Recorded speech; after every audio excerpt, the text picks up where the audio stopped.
Welcome to the audio edition of St. Giles in the Word for December 20th. Our readings today come from the New International Version, and we will conclude our reading of 1 John today and continue in the book of Esther, reading the 5th chapter of each together. We begin in the New Testament. Everyone who believes that Jesus is the Christ is born of God, and everyone who loves the Father loves his child as well. This is how we know that we love the children of God, by loving God and carrying out his commands.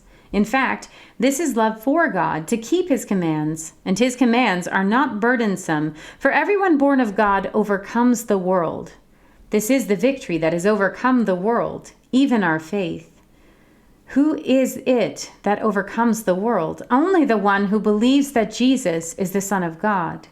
This is the one who came by water and blood, Jesus Christ. He did not come by water only, but by water and blood. And it is the Spirit who testifies, because the Spirit is the truth. For there are three that testify, the Spirit, the water, and the blood. And the three are in agreement. We accept human testimony, but God's testimony is greater, because it is the testimony of God, which he has given about his Son. Whoever believes in the Son of God accepts this testimony. Whoever does not believe, God has made him out to be a liar, because they have not believed the testimony God has given about his Son. And this is the testimony. God has given us eternal life, and this life is in his Son. Whoever has the Son has life. Whoever does not have the Son of God does not have life. I write these things to you who believe in the name of the Son of God, so that you may know that you have eternal life. This is the confidence we have in approaching God, that if we ask anything according to his will, he hears us. And if we know that he hears us, whatever we ask, we know that we have what we asked of him. If you see any brother or sister commit a sin that does not lead to death, you should pray, and God will give them life. I refer to those whose sin does not lead to death. There is a sin that leads to death. I am not saying that you should pray about that. All wrongdoing is sin, and there is sin that does not lead to death. We know that anyone born of God does not continue to sin. The one who is born of God keeps them safe, and the evil one cannot harm them. We know that we are children of God, and that the whole world is under the control of the evil one. We know also that the Son of God has come and has given us understanding, so that we may know him who is true. And we are in him who is true by being in his Son, Jesus Christ. He is the true God and eternal life. Dear children, keep yourselves from idols. We turn now to the book of Esther. On the third day, Esther put on her royal robes and stood in the inner court of the palace, in front of the king's hall. The king was sitting on his royal throne in the hall facing the entrance. When he saw Queen Esther standing in the court, he was pleased with her and held out to her the gold scepter that was in his hand. So Esther approached and touched the tip of the scepter. Then the king asked, "What is it, Queen Esther? What is your request? Even up to half the kingdom, it will be given to you."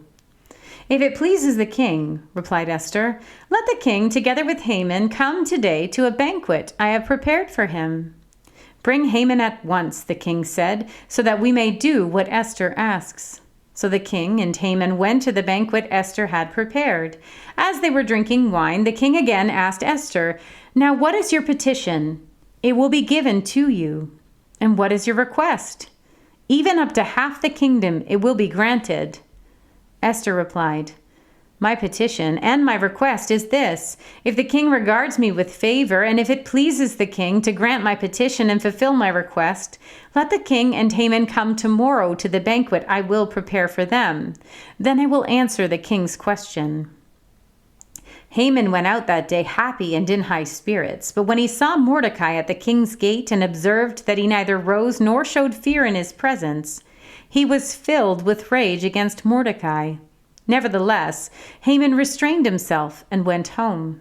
Calling together his friends and Zeresh his wife, Haman boasted to them about his vast wealth, many sons, and all the ways the king had honored him, and how he had elevated him above the other nobles and officials. "And that's not all," Haman added. "I'm the only person Queen Esther invited to accompany the king to the banquet she gave, and she has invited me along with the king tomorrow.